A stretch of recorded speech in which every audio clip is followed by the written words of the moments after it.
unless you suture yourself to a supernatural God, not only will you get taken by KFAS, but there will not be appropriate response to your missing case. There will not be an appropriate response once it gets highlighted that Karabo's missing.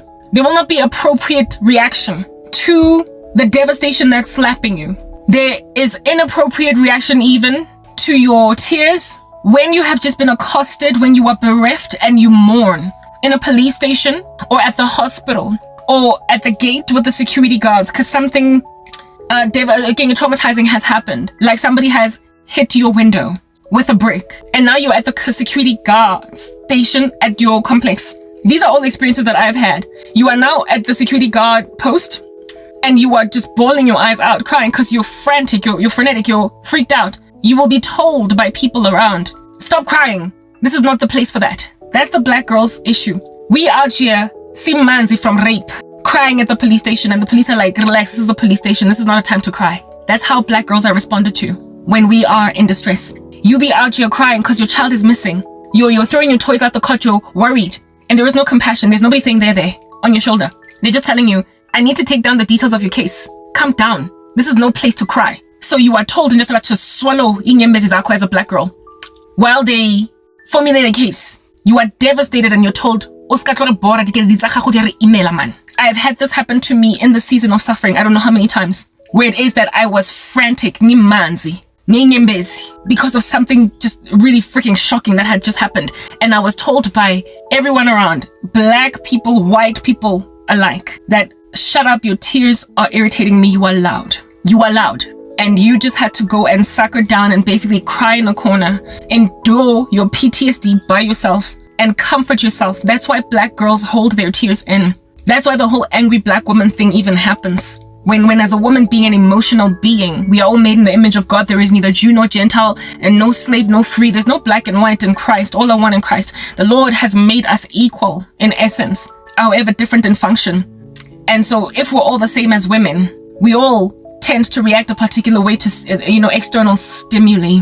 We all react a particular way to external stimuli coming in, if at all we are all women, right? So the same shock that would hit an Indian girl, or the same shock that would hit a white woman, or the same shock that would hit a colored woman, the same shock that would hit an Asian woman, a Chinese, whatever, when it comes into their body, that then causes them to just react with what is a typical female reaction. Just burst out into tears and throw your toys out the cot and be inconsolable.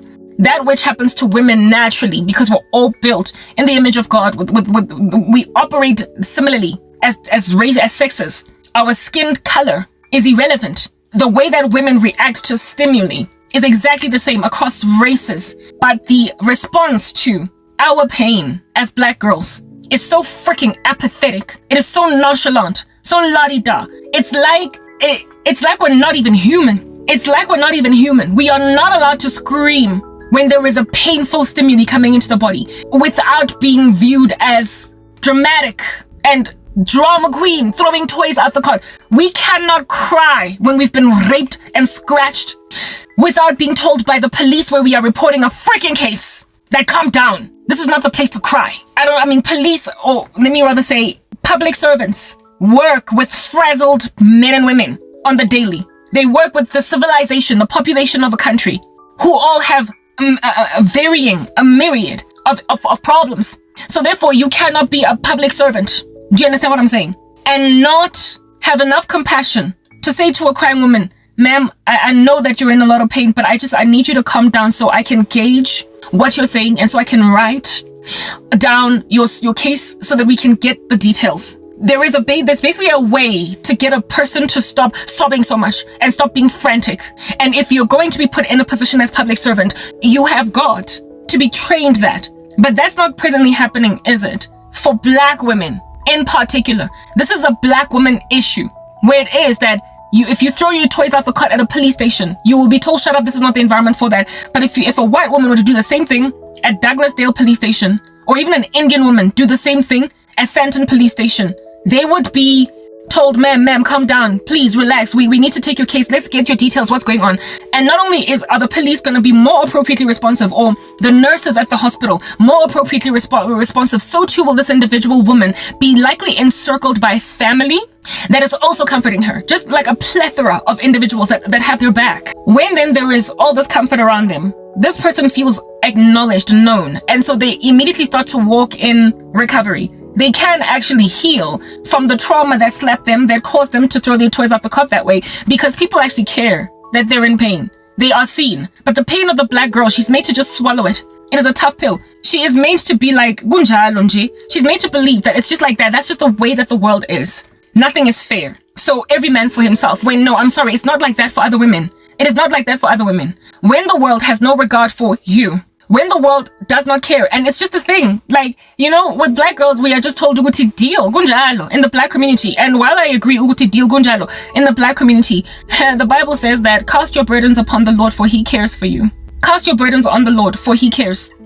If at all the world is going to cause you to grab the emotions that God gave you, and ignore them, and just squash them and smother them, and push them deep into some strange corner, because nobody cares that, oh, wallah. If at all, God can create such a passionate being as a human being, and then one like segment of that human race is told, ignore the passions that God gave you, ignore the shock absorption, what do you call this? Like, what it is that the Lord gave us to deal with harsh stimuli, with trauma, that which is scary to us as human beings. The Lord has given our bodies shock absorbers, because he's loving that way. He's full of comfort. The shock absorber, one of the shock absorbers that we have been given by God, is a releasing of tears when the heart is overwhelmed. It is a shock, it's a freaking adrenaline response, okay?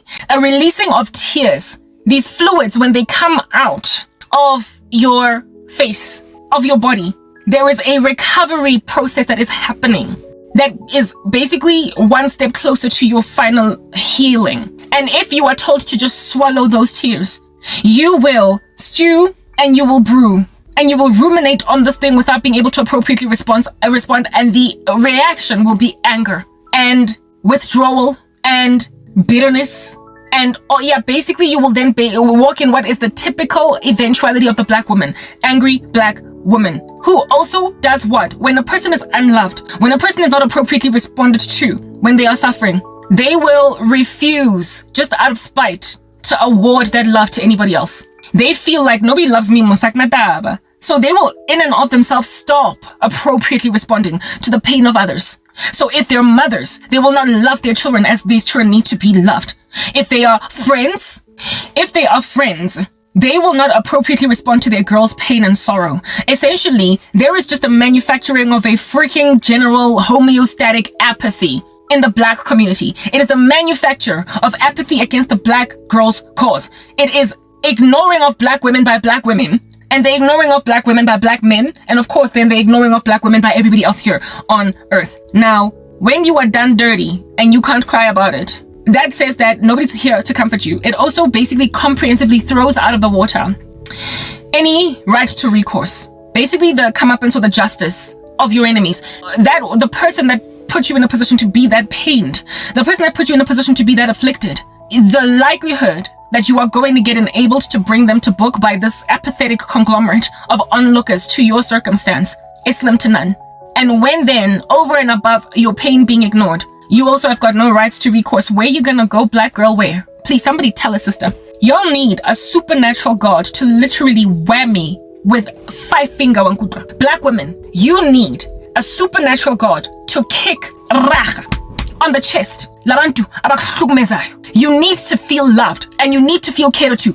You need a supernatural God to literally kill your rapist. You need a supernatural God who is looking at the police having no respect for the fact that you've just been raped, or that you have got some stalking freak that won't leave you alone, or that you have got some bully and is able to buy a docket. And so the case of assault of him just disappears in the woodworks. Your rape kit goes missing at the hospital. And because you're a black girl, you will be running in circles in courts for 5 years before you drop the case or before you pass away in Jeffela from a great deal of stress. You cannot keep on allowing yourselves to be aloof parents to children because the whole world is aloof to you. Because the world is ignoring you. You can't then ignore the next generation. Black girls need love. They need protection. And they are presently not even getting it from their moms anymore because their moms have been so freaking ignored. So ignored. That they envy black women. The way that other women outside of our race are loved. But I am telling you right this moment, there is a God that can literally decimate to the nth of himself, as in finish off, as in annihilate. The person that the police ignored was a predator against your life, who made a docket disappear, who basically brought all those tears on your face while everybody told you at the hospital, relax, man. At the hospital, with everybody telling you, chill, like, bloma, man. This is not the place to kala, man. Yeah, okay. The Lord will not only comfort you in that state, but he will give you so much breakthrough. He will give you so much deliverance that even the nurses at the public hospital, the public clinic that were doing your rape kit will be ashamed of themselves for having inappropriately responded to your case. The way that God so takes up the cause of the widow and the orphan. The police that out here told you, police station, the person that bought your freaking docket, the nurses who were lacking compassion when you were doing a rape kit, all the people that did not comfort you, who ignored you, who cut you off, because because I'm a fair weather friend. That is the kind of justice you eventually get. And when you see trauma comes in, bottom line is trauma exists. Whenever people hurt you, the trauma will come in. But healing, that, guys, how far, how extensive the healing happens, basically how much you recover, the degree to which you recover from the trauma, that is 100% dependent on your environment. The stimuli that causes the trauma will come, but the recovery from the trauma is comprehensively dependent on your environment. You need comforting people. You need appropriate public servants responding to your call of distress. You need the emergency responder to actually care. You need the doctor stitching up your wounds to have good bedside manner. You also need your friends and your family to encircle the living daylights out of you while you are sobbing and while you are recalling, while you are ruminating, while you are stewing on the event that hit you.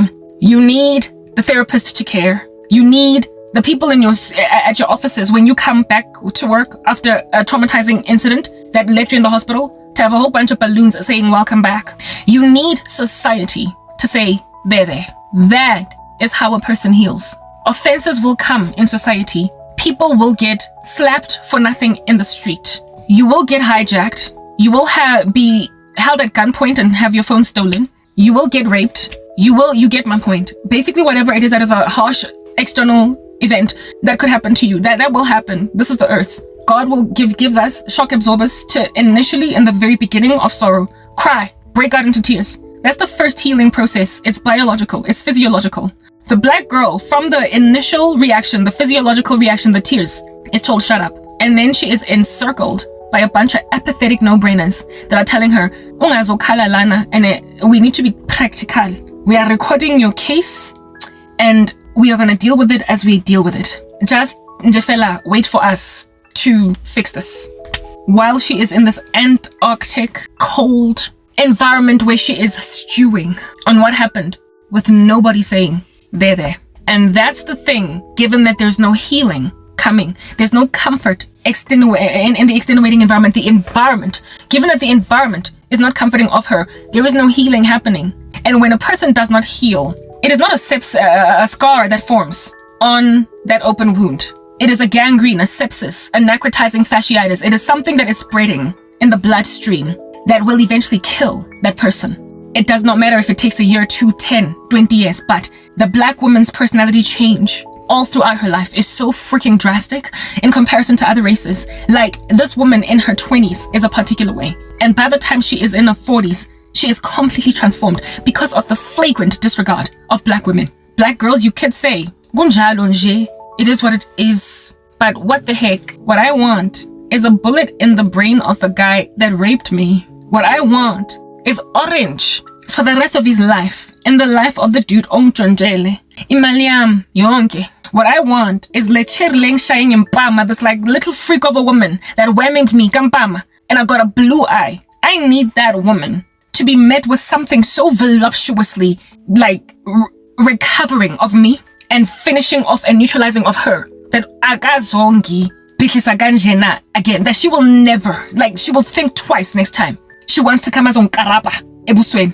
Next time she wants to come and shapa migampama without me having had it coming, utlanana twice, because of the way that she has been handled. The environment is the difference. Do you understand? And since the black community does not have a conducive environment for the healing of its women, there is an angry black women phenomenon, and the ripple effects of it are apathy on the part of, listen to this, the one body of people in the whole conglomerate of God creating men and women that are the nurturers. Like, women are nurturers. They're caregivers. They dress up wounds of soldiers on the battlefield. That's who women are. That's what we've been made to be.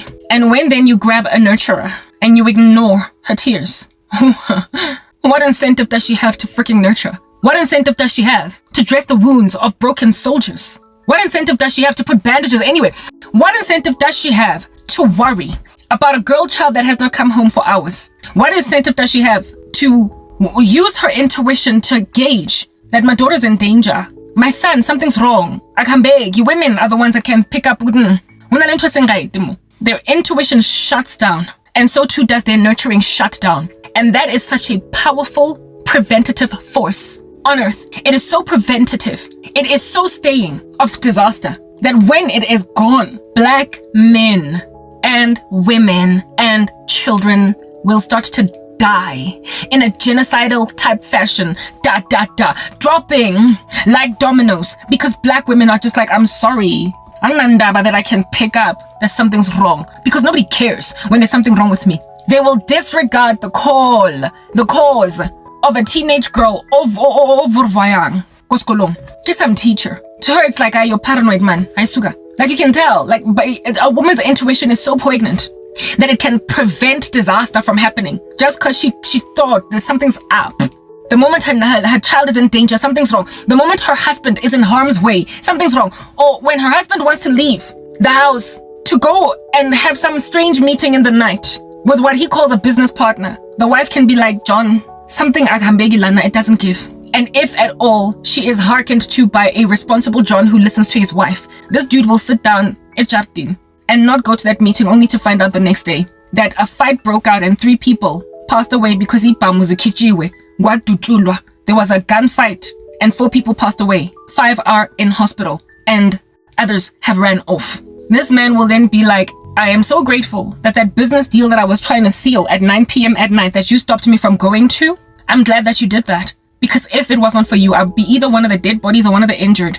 Or I'd be facing prison time, because how in the world do I explain what in the world happened over here? How in the world, exactly, you get my point. That is the intuition of a woman. It can prevent disaster.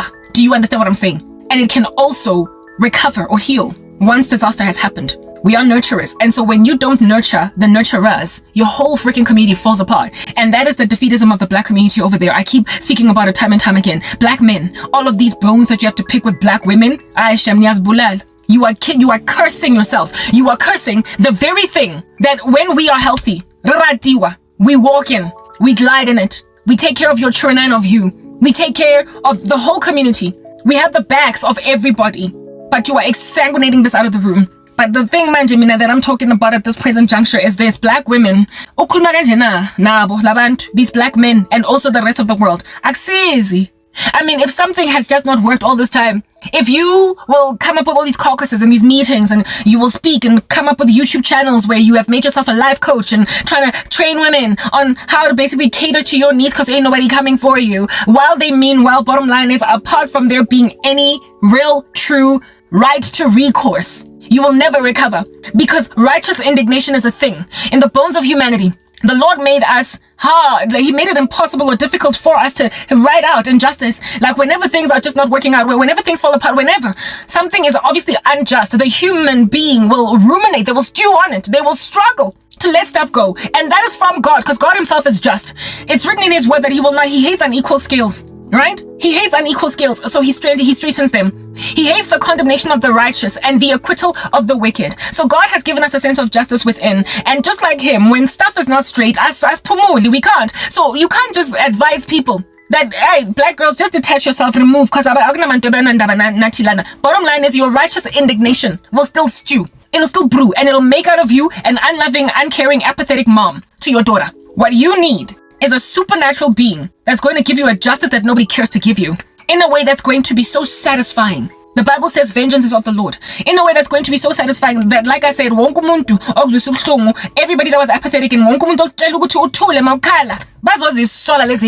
the Lord, that's how God restores. Y'all need him, but you need to actually give your lives to him, that you might enjoy that level of comeuppance for your enemies. Because ain't nobody else coming for you. The sun is setting, so I just want to keep on telling stories and I also need to pee. Kefas spotted my cousin. Kefas would take a girl. This girl would not be able to, wouldn't say nothing. He leaned on the fact that these girls said nothing. And if at all they went all the way to his house where he stayed, they would then get raped. But the rape was viewed as, how dare this 12-year-old girl be having sex in primary school? How dare this 10-year-old girl be having sex in primary school? Essentially, when this little girl disappeared with Kefasi and started to have sex, because that's apparently the only thing that she can do now, she was rather, unfortunately, like, the cause of the black girl, viewed as a whore. She was looked at as, fast, like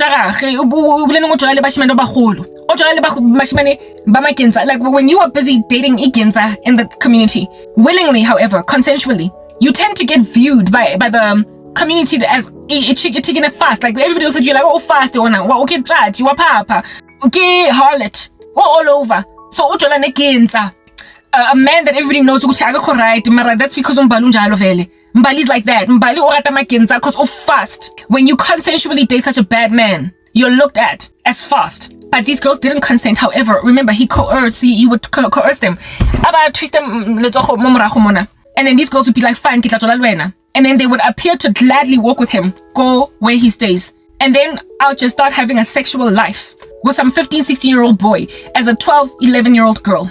And then the reaction to communities when they happen or catch wind of this sexual activity of this 11, 12-year-old girl, the reaction would be, wapa, or fast, you are having sex as a child, you're a harlot, you're a whore. These girls would come out on the other side being called whores. This dude never was ever brought to book. He was never brought to book because he made these girls eventually agree to date him. And then he would walk with them to his house in a way that did not show that he was essentially child trafficking here. Have their bodies, and then they would return to their lives, marred with a stain of harlotry, having been, however, raped. Yeah, and this little Kefas no-brainer set his eyes on my cousin. I need to pee, and then I'll come talking from the outside to finish the story. What's up? I'm outside. I had to wear a jacket because it's kind of nippy.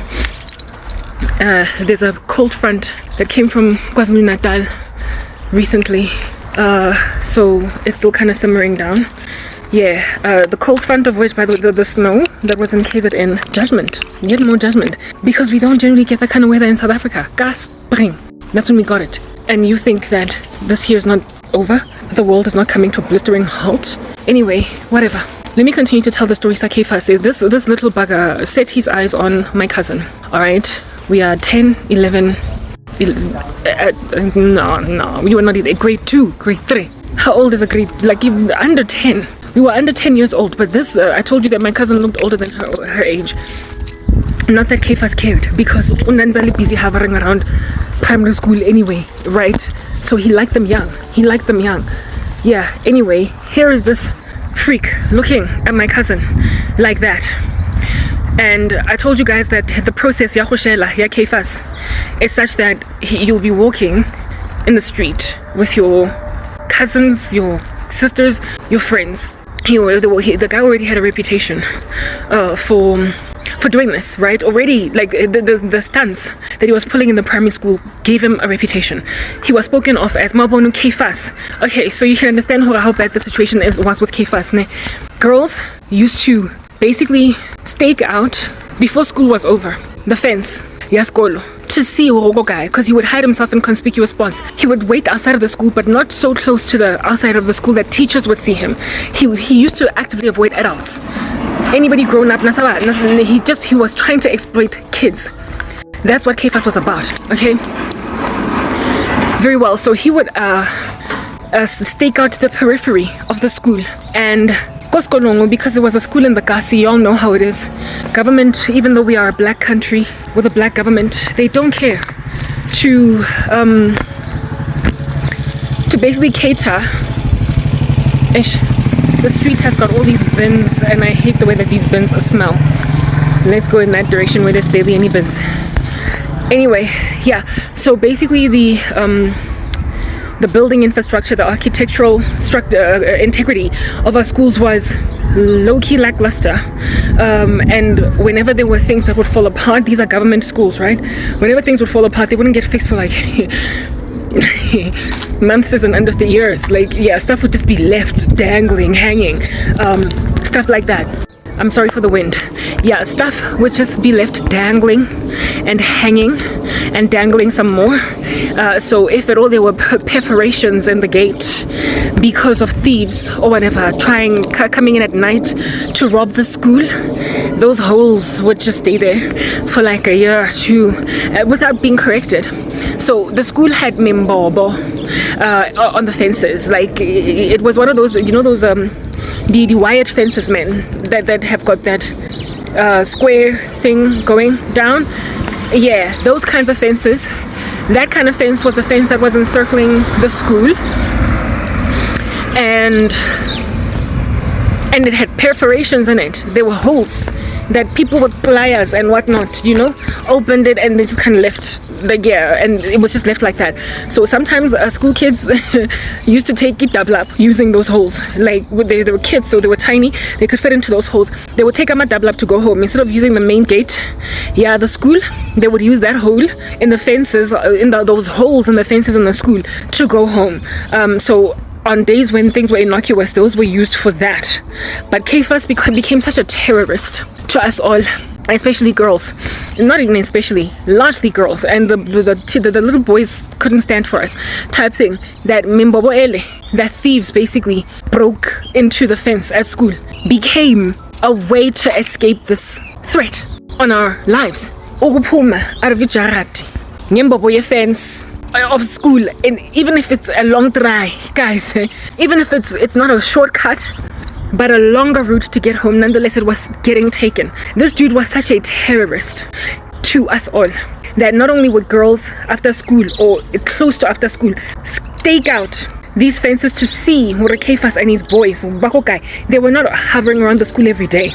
It was some days, but every day there was security guard duty on the part of students in the school, looking good fencing to see if this little menace is of society, and where he would get spotted, I get it, he used to hide in conspicuous corners, so he would make sure that he's not anywhere where adults would see him.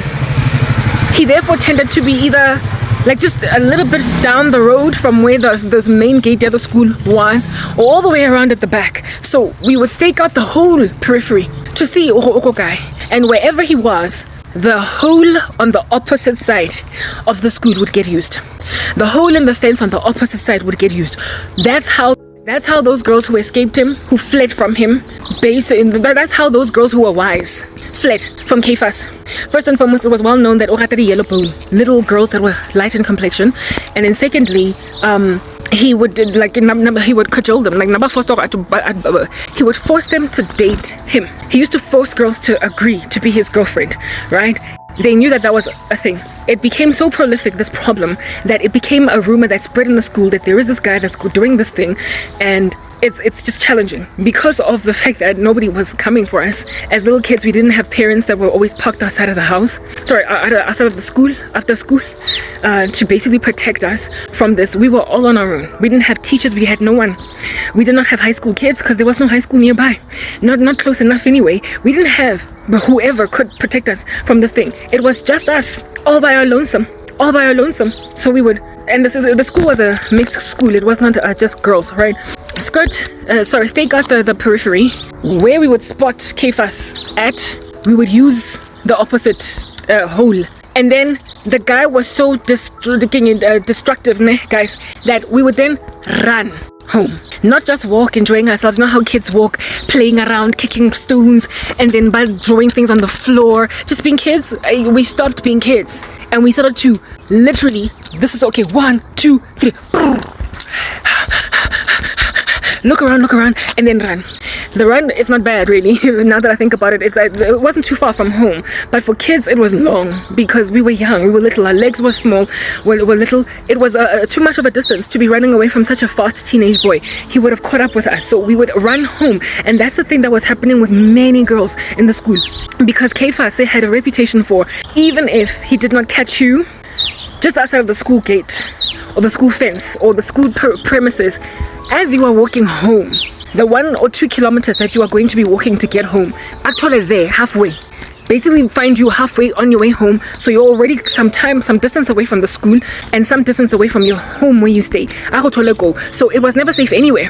The whole route of walking from school to home and home to school, that was in danger. And the main issue came in after school and not so much in the mornings, because after school was when kids had leisure for the rest of the day. In the mornings they had to go to school, right? And Kefas, he was a bum. So because he was just a teenage boy that was a dropout, he was not available or around in the mornings. It was an after school problem that we have with this random. So we started, me, my cousin and I, and all of our family that was in that school, and everybody else that lived pretty much more or less on the same street that went to the school. We started using these double-ups. We started using these little holes, to leave. We did not use the school's main gate to come to leave. We would use mimbobo that were basically coasting clear, sharp, and then get out one by one and just start sprinting, get home, and whatnot. But hey, at least we are home. That's how we eluded Kefas. But then, like I said, why did we start doing that? Why did we start using Mimbobo? Why did we start using the holes in the fence at school? We started using that hole because he set his eyes on my cousin.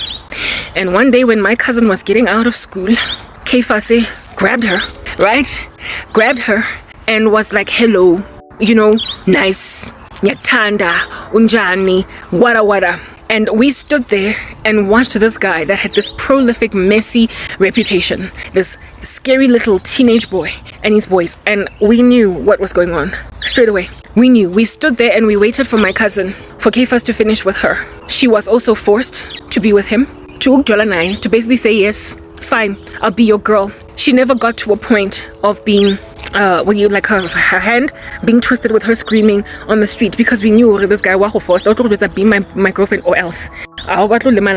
Yeah, but then once you agree to be girlfriend that day, the next day you're gonna get picked up at Hlongwane, you're gonna get taken to a place where you're gonna have to now Yolala.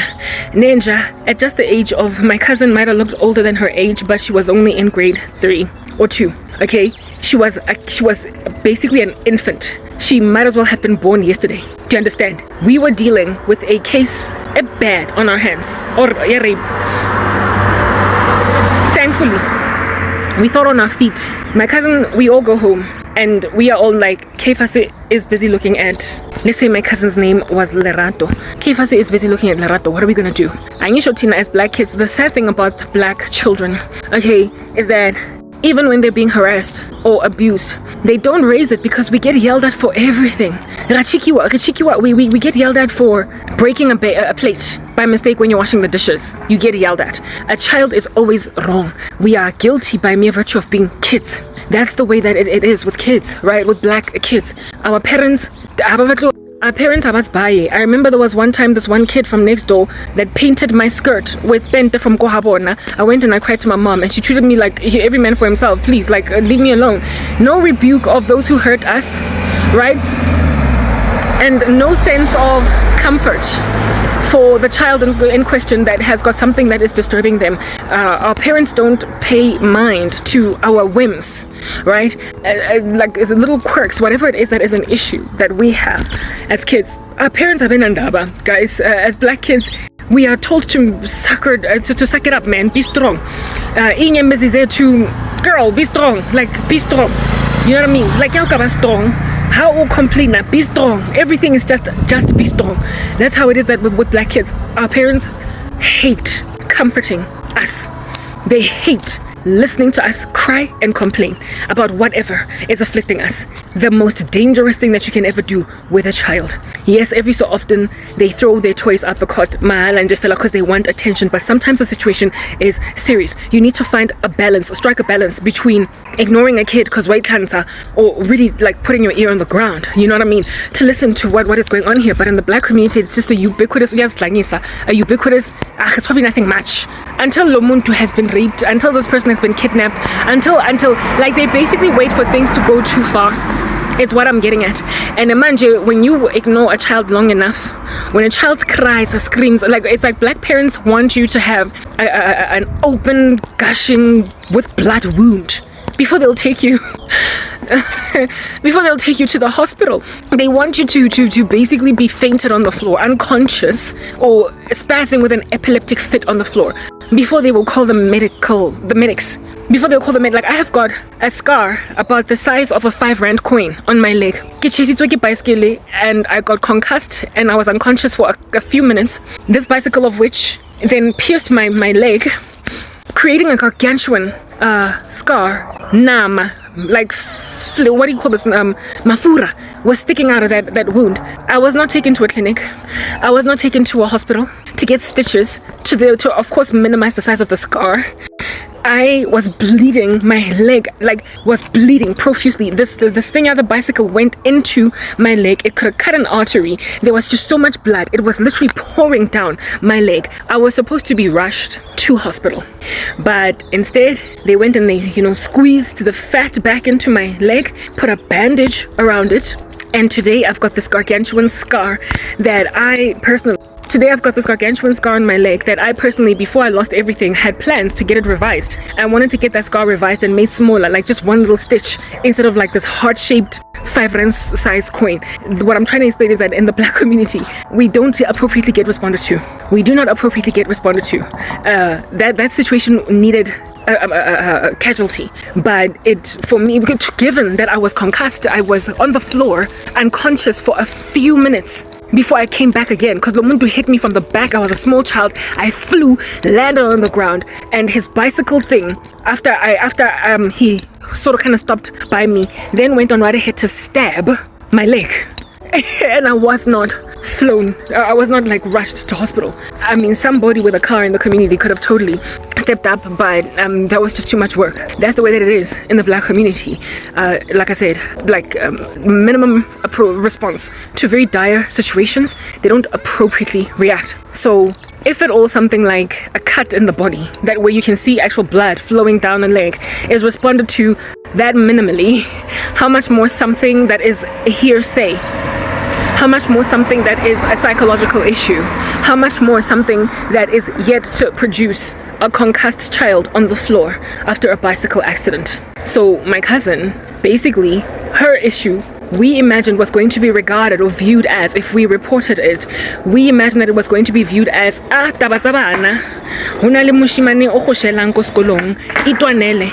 for yourself. Just say no. Just ABC.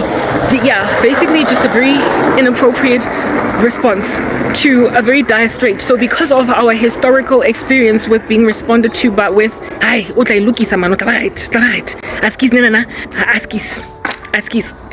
basically being our fear of being viewed as right cancer, caused us to keep quiet. We were mum, and we gathered together in a little caucus, just us as kids, to try and think around situation and how we're gonna deal with it. We knew what a terrorist Kifas was.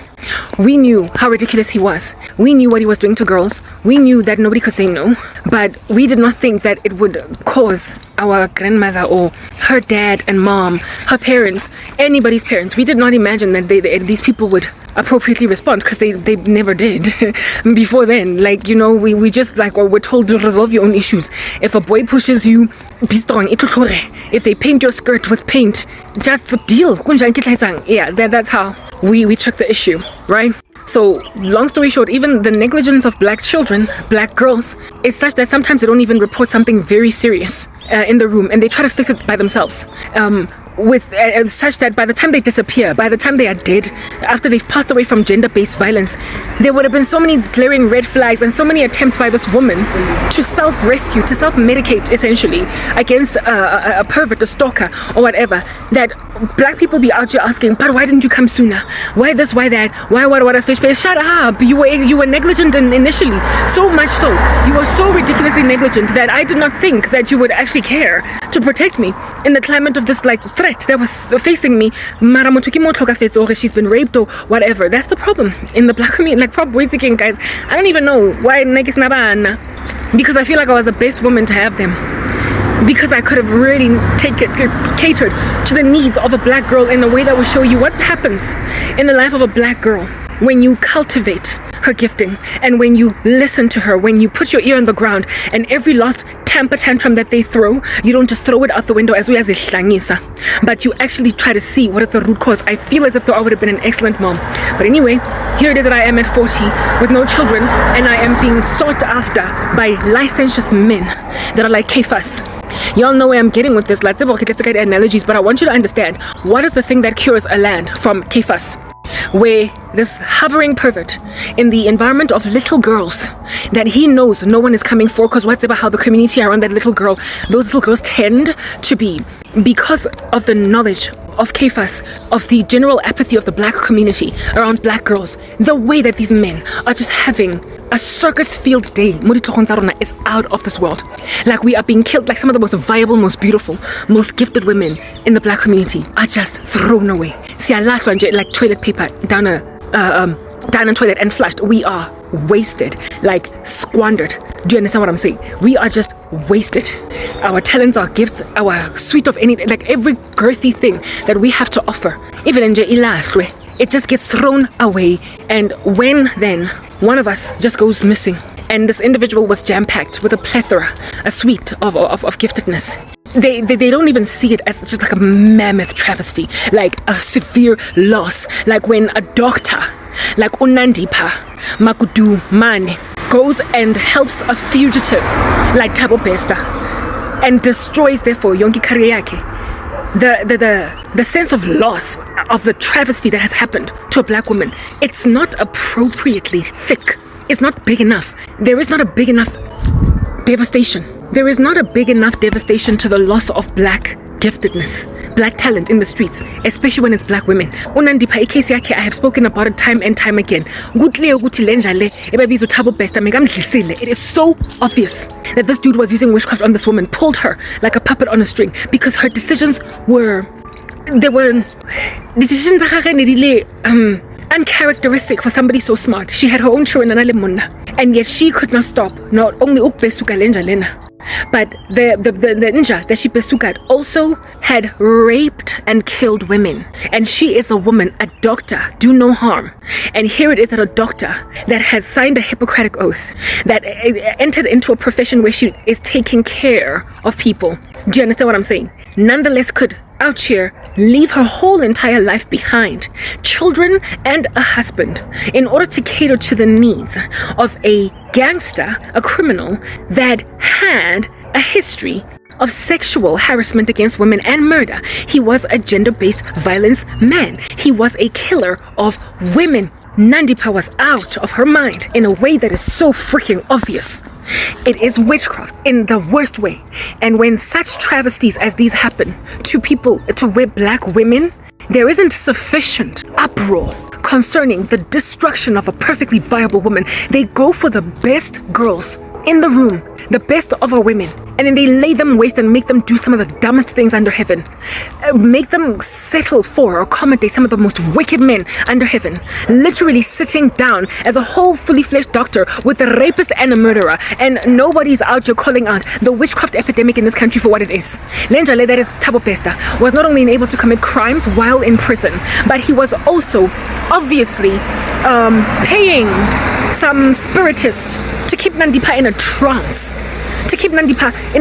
And for me, the thing about that is, when such travesties go down, and we as black people do not basically start to appropriately react to to the severity of travesties that are hitting black girls, we will keep on getting dropped like dominoes, one after the other, one after the other, one after the other, one after the other, with people just being like, Shem, she was a doctor, she threw her whole life away. The whole thought process around Unandipa right now is that ulahle impilo yakhe away, that she threw her whole life away. Well, guess who else is sitting out here at the mercy of filthy, disgusting, Kefas type men that is being spoken of as one olahleng bophelo ba gagwe kaofela away in order to chase a pipe dream? Me, Karabo, yeah. I also can relate to what happened with Nandipa, but not fully. Because of Jesus, that's the thing, that's the difference, that is the difference. Because of Christ, I refuse to run off, no netab, ninja, if I don't know tab. But that is what is presently pursuing me. I refused to go mina and forget about my children and my husband, forget about my life, my profession, my everything, to serve the needs of a man that I have just strong feelings for. And that's all that there is. There's literally nothing else to run with over here. There's no character that we are looking at. There is nothing worth the while to really truly focus on in this man. Do you understand? That would cause me to want to lay it all down for him. These men tend to have such violent character flaws. There is just so much that is wrong with them. Everything is just so off that the lack of incentive for a woman to throw away her entire life for this thing is yawning so sufficiently that it is clear. I'm also expected now everything that I am in favor of a better type of man to go and break out of prison some freak and then forget about like my whole core, the thing that I am as a woman, like the thing that my values, the all that which on the come up to acquire, everything that I worked on, like burning the midnight oil, studying at university, all that jazz. These men will literally say to you, cut your losses because we're in love. Using witchcraft, they grab some of the most wonderful women and they just squander their virtue. And then next thing, a woman is facing trial for crying out loud.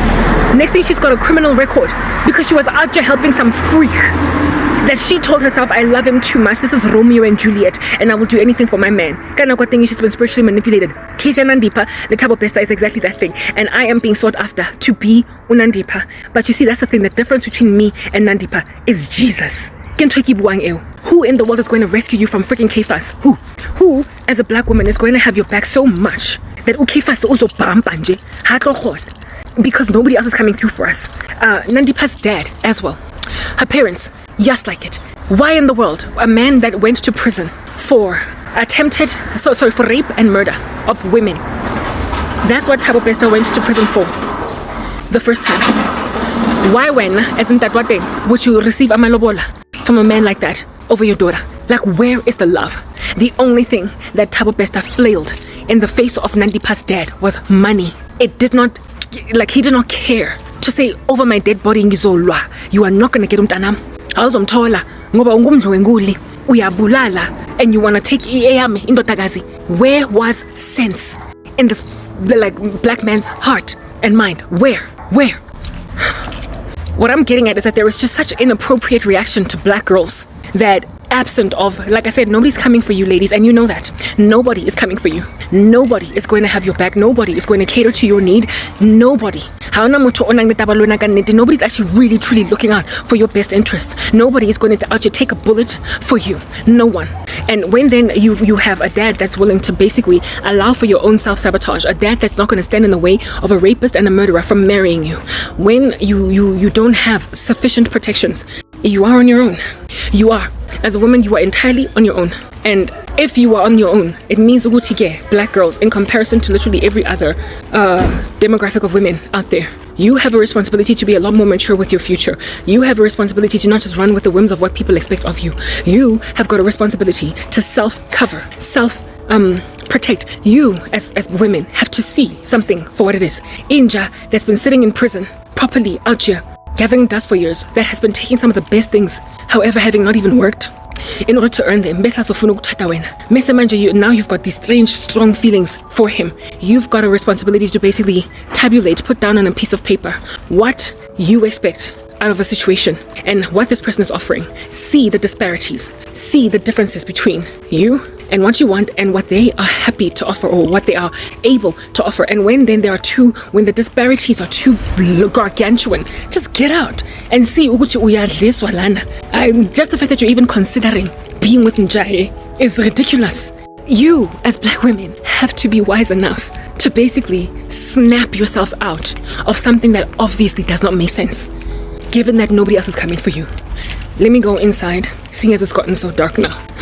Yeah, what's up? Okay, so I'm inside now, as you can tell. Alrighty, yeah, look, these men come into women's lives and they cause them to self-destruct, literally self-destruct, as in ruin their own lives in the pursuit of a love that they don't even truly feel for these men, but that has been invested into their bones. They get cajoled into it, they get coerced into it, however, unbeknownst to themselves, because it's witchcraft operating. So this Cephas, no-brainer, set his eyes on, one second, he set his eyes on my cousin, accosted my cousin after school one day. We then went home and started to plot and scheme as to how under heaven it is that we're going to essentially protect my cousin from ending up at the whims, at the mercy of this no-brainer dude. For the next couple of weeks, we would also, just like many other girls in the school, check coast first, exit using holes in the fence. And this happened for some time. And not only would we use these holes in the fence, but we deliberately, because sometimes when